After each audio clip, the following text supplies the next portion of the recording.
every man a king, and together we shall break the chains both upon our wrists and, more importantly, upon our very minds. Welcome to the Mad Ramble, the podcast we're insane enough to question just about everything that exists in the quest to create a better world. My name is Astiago de Tropica, the laid-back outcast and free thinker of Los Estados Unidos, and I'll be y'all's guide through the madness of modern society to find that ever-elusive truth within. And that truth is always being obscured behind the wall of current events. But I gotta tell y'all, I'm not all that worried about them. Not about a minor plague or pandemic, not about racism or the systems built to preserve it, not about inequality or an economy built on the hollow pursuit of profit, and not even the propaganda wars that confuse the truth of all of those things. No. What I worry about is that many of you listening think that someone else should save you. That some other human in a suit should be able to tell you and others how to live their lives. And that only if you had the right person in charge that lines up with your views, suspiciously enough, that they could solve all the issues I just listed, and more, an infinite amount of them, and beyond, Buzz Lightyear style.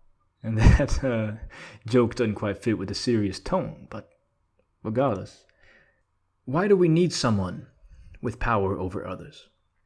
Why do we have all these perceived problems in the first place of corruption and mismanagement, political polarization and disinterest, economic disparity and hardship? It sounds overwhelming. It sounds immensely complicated. But maybe it's not. Maybe it's far more simple and far more solvable than the media would have you believe. And that's what I'm here to talk about today. Not racismo, la plaga, la corrupción y todo eso. No. I'm here to dig deeper than that. To question why do we have those things in the first place? And how can you, dear listener, move past them by your own true power? Well, let's find out. Now, coming from way out in left field or from a very unorthodox point of view, I think it would be far more helpful for me to go backwards. To start at the end with the surface level problems that y'all know and work down to the true origins in the depths below. And while the plague might be important, I'd like to start with the other elephant in the room, especially for American listeners. Police brutality. Black Lives Matter, defunding the police, racismo, racism, statues being taken down. Now that's a strange point to include, but it shows the problem with the current debate. That the main purpose of the protests is being sidelined by trivial mierda. Because pieces of stone and metal aren't all that intimidating. Unless you're me and you have a phobia of statues, like those damn metal children they have at parks and shopping centers, right? You think you turn around, those things are going to be like a foot closer to you, like weeping angels from Doctor Who. Anyway, those statues, Confederados, right? Confederate ones, or Aunt Jemima, or some stupidines that famous Jimbo did 10 years ago, are all minor distractions compared to the gravity of the original issue, which is more than just police brutality. It's the third era of racial discrimination and a third era of civil rights to counter it, which might sound rather hysterical or overblown to a lot of white or really European Americans out there if you don't deal with it every day, but hear me out. The first era was obviously race-based slavery. The second was Jim Crow and segregation. And the third, starting during the downfall of the second system in the 1960s, is the law and order movement. Mass incarceration, mass criminalization, todo eso. And it's deceptive because it doesn't expressly target African Americans. And in fact, it hurts all Americans, just like the previous two systems did, in a whole multitude of ways. But it enables racism to be enforced under the most indirect and convoluted system yet. So I understand the need for these protests against a criminal justice system that has never been about justice, only enforcing the law. But police brutality is only one expression of it. Edible expression. No, it's only one expression of it, and it's a rather minor one at that, right? There's not that many deaths per year, although there is a fair bit of harassment. Or murders, rather. Deaths, I should say. The legislation and the policies that need repealing are things like mandatory minimum sentencing and 3 strikes laws and uneven penalties for different types of drugs, or even the same drug in different forms, right? Crack and cocaine. Or things like civil asset forfeiture and stop and play a game of risk. No, stop and frisk. This type of mierda, right? To finally remove all those things from kneeling on the neck of the American people. To say, instead of don't tread on me, don't kneel on me. Or better yet, don't kneel on us. Unity. But don't think I'm fully behind these protests either. Because they're doing a lot wrong. Especially in terms of strategy. And in being co-opted by looters and rioters and skateboarders who really hate windows for some reason. And Antifa, the anti-window brigade themselves. And even the Klan or some police officers or government supporters who are trying to agitate the crowd so that a more heavy-handed government crackdown can be justified.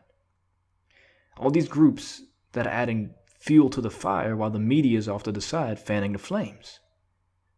Because, of course, everyone's operating in self-interest. Whether you or they are making a statement about racism or using that statement as cover to steal a pair of Nikes or a cheesecake, strangely enough, or getting that controversial news story to get all the views.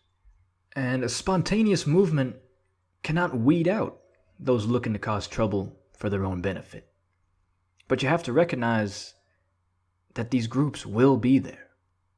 And they'll be what the cameras are focused on, with a single incident of their stupidity coloring the perception of the movement, regardless of how peaceful the rest of the day was.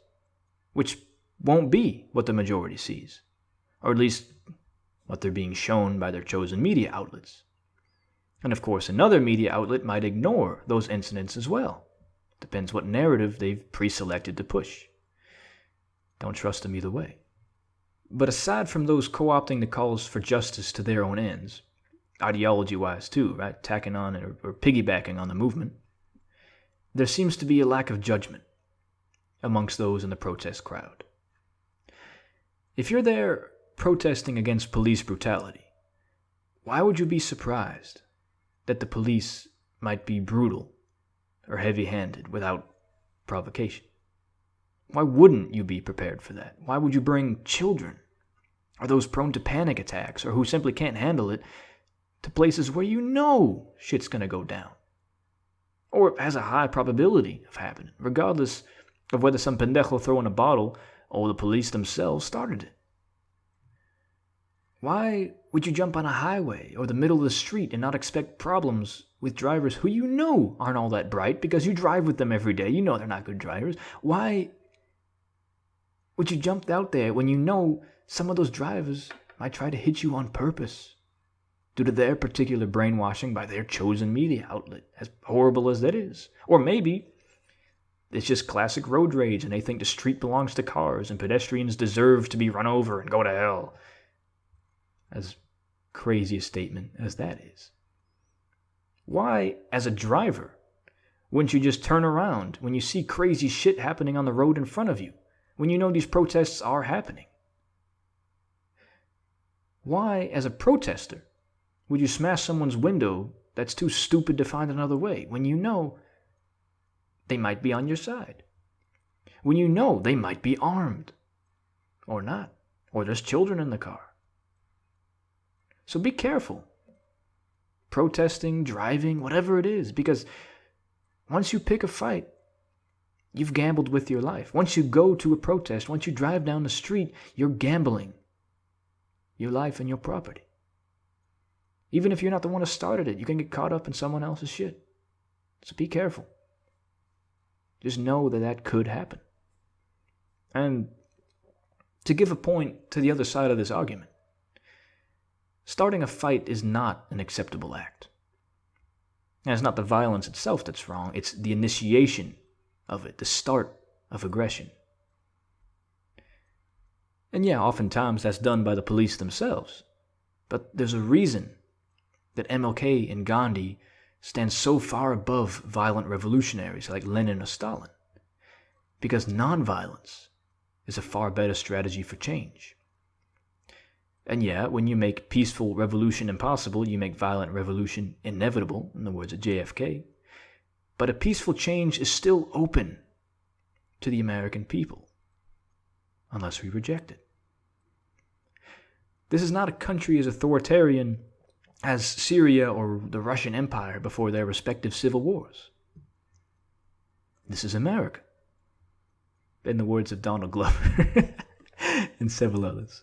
And to all the Latino American nationalistas out there, we don't have another word for ourselves. We're the United States of America, meaning whole countries joined together under a single governance system that happens to be in las Américas. Si quieres usar la palabra gringo, úsalo, but don't get all righteous about us not having a secondary name like Mexico, Brazil, or cualquier país, because your anger is just a cover for other perhaps legitimate grievances. But regardless, all of that is besides the point and way off topic for today's episode. And speaking of changing the subject, I see a lot of excuses made for the protests that escalate into riots by those that are too afraid to question it, that are perhaps too consumed by white guilt or who don't want to go against the mainstream narrative for fear of being ostracized by the outrage mob. But using MLK's quote that riots are the language of the unheard leaves out half of what he said a minute later, that riots are self-defeating and socially destructive. Direct quote. Because they create a perception of the movement among those that would otherwise agree with it. Right? There's very, very few Americans who will attempt to justify the murder of George Floyd. But the looting and destruction are all some will see. And they'll quickly forget about some random stranger killed in a city far away because they care about their local city more. Because that's what's affecting them directly, personally. Again, it's self-interest at play. So you begin to see how the movement gets perceived across different groups of Americans, regardless of whether they're too scared to state their opinions or not. But we haven't talked about the perceptions of the two most important groups in play: the protesters and the police. How do the protesters perceive coppers in riot gear breaking up the crowd when they're already thinking about past police brutality? How do the police feel when a bottle hits them from a crowd yelling at them for being horrible people?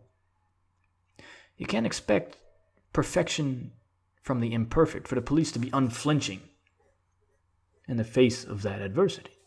They're human, not machines. And if the police themselves, or see themselves as under attack, under assault, what do humans do? Band together, fight back, get a stronger sense of unity, not snitch on each other for past or present atrocities, no matter how horrible they might be. Because that's what humans do, regardless of, how insane or evil that might appear from the outside. And that's where you start to see the real underlying problem. Why do the police see themselves as police first and Americans second? Why do the protesters feel so strong and empowered in the moment and then lose it all once they get back home? Because that's what being human is truly about. Community.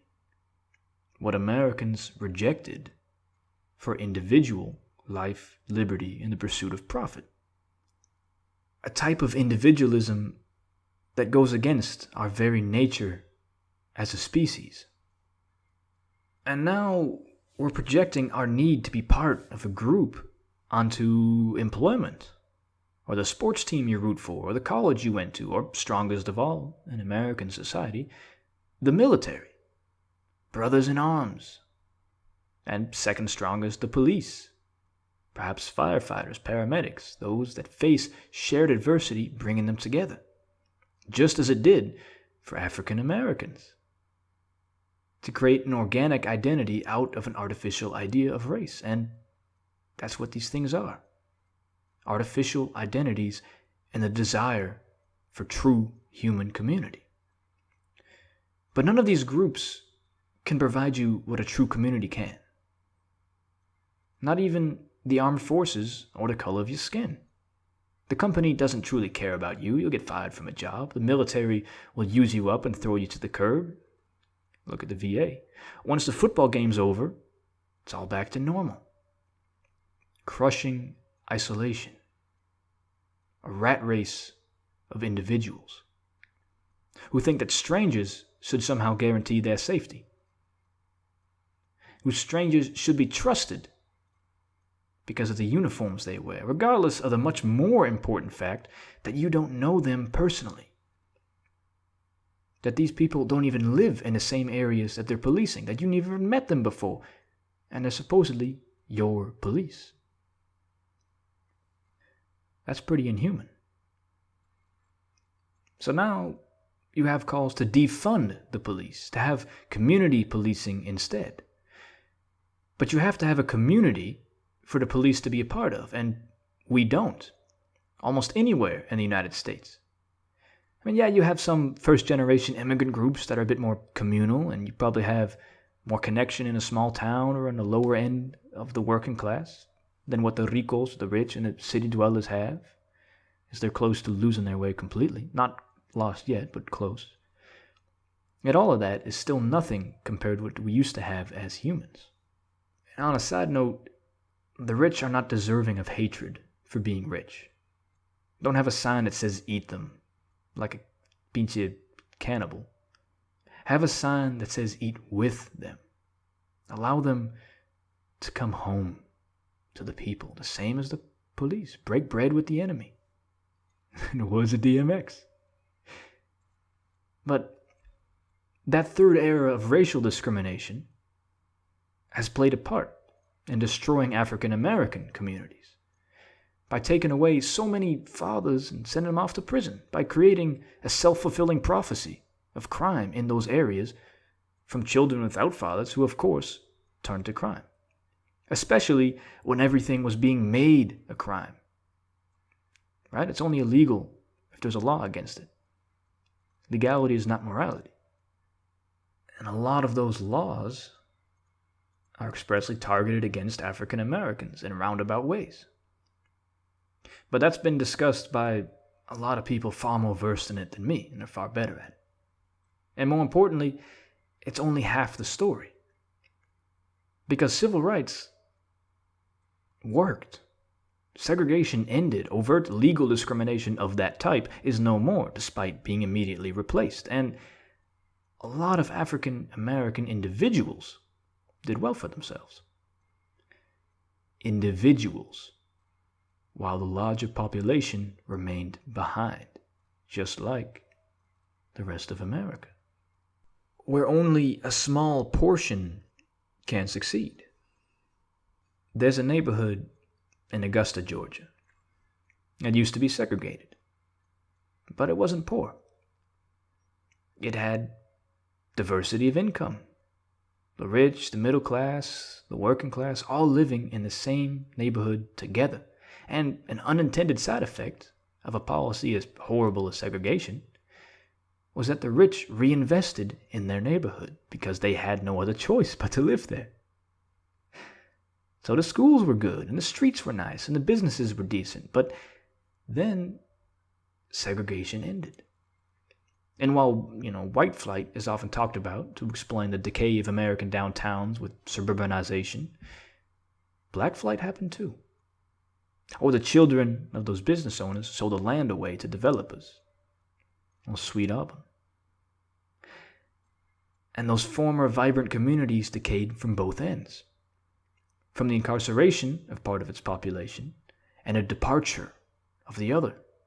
So of course, without leadership, with the smartest always escaping the hood in a vicious cycle of brain drain, and so many embracing the idea of individual success in a newly desegregated American culture, poverty reigned.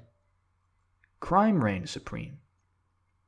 And individuals chasing all those gold chains and mansions and fancy-ass limited edition tennis shoes keeps not just African Americans, but all Americans stuck in a rat race where only a very small portion can succeed. But what is that success exactly? Having so much money you can afford what? A better steak dinner? Another car you can't drive because you can only drive one at once? Another house you can't live in because you can only be in one place at once? You can't be in multiple places at once. There we go, phrase it right. You have to worry about lawyers coming after you with trivial lawsuits and maintaining your multiple poorly built houses and not having any time to enjoy them? Is that the American dream? Is that success? Because it sounds empty. It sounds like a lot more of a burden than a benefit. And I think the rich know that deep inside, whether or not they want to believe it, because the story about what it means to be successful in America has always meant that wealth. And all that money can't fix the problems. Not in the hands of the rich and not taxed away to the government's mitts. I'm trying to rhyme it there, doesn't sound quite right. Because the problem isn't the money. The problem is cultural. It's internal, as the worst enemy always is, within ourselves. One alternative call being made to defunding the police is funding them more in recruit screening and conflict de-escalation training and better salaries, etc.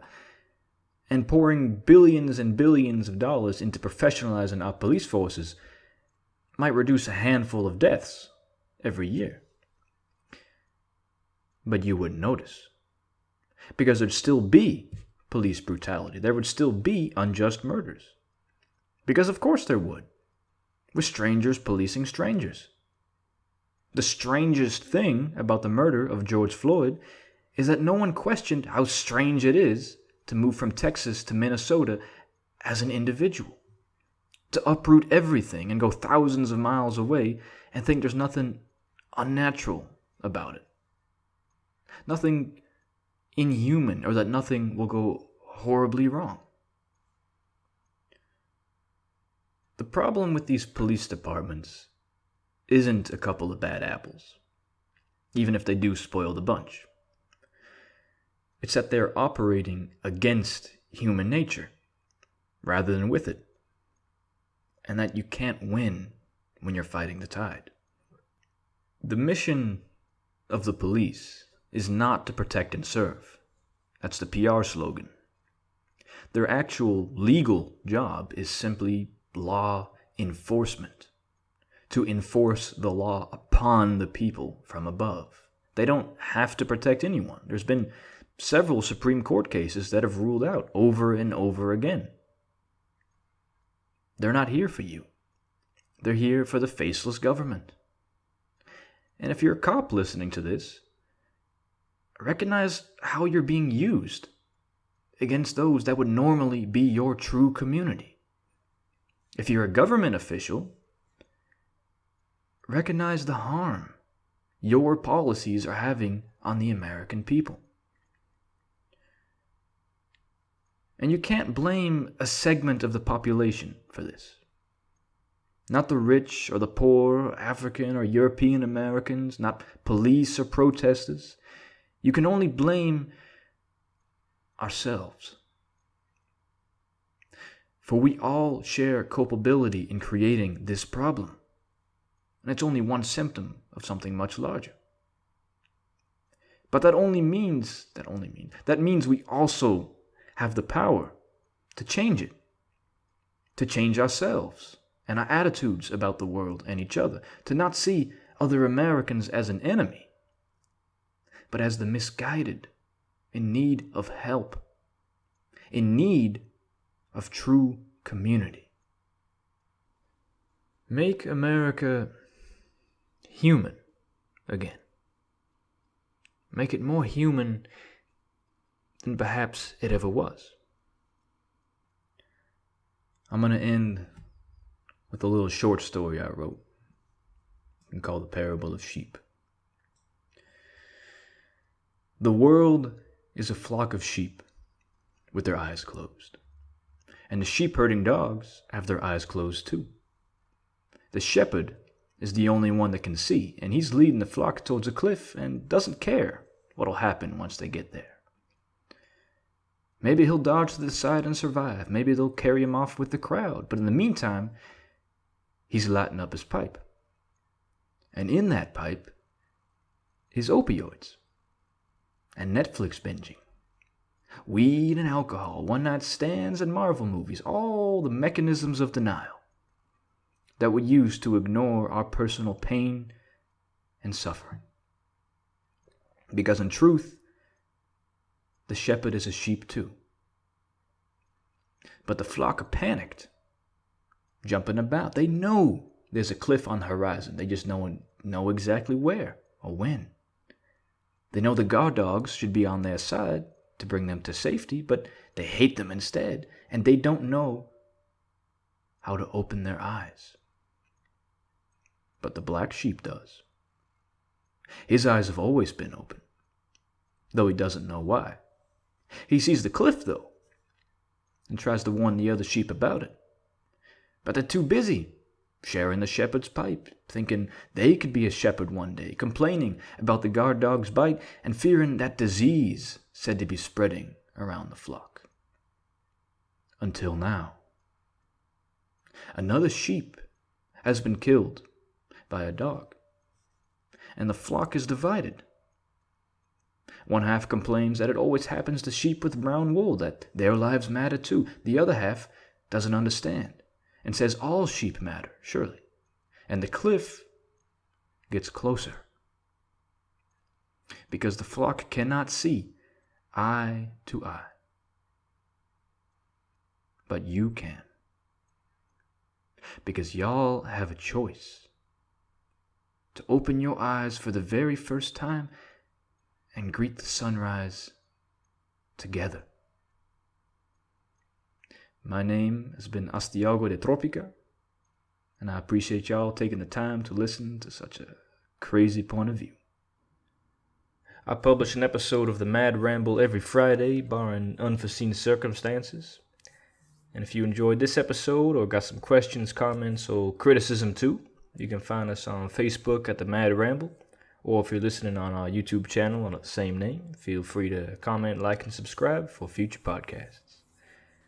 Next week, I'll be talking about that first elephant in the room, or really, the first horseman in the room. Pestilence or la plaga itself. But gracias otra vez for y'all's time in these trying times, and I hope to see you next time. Paz.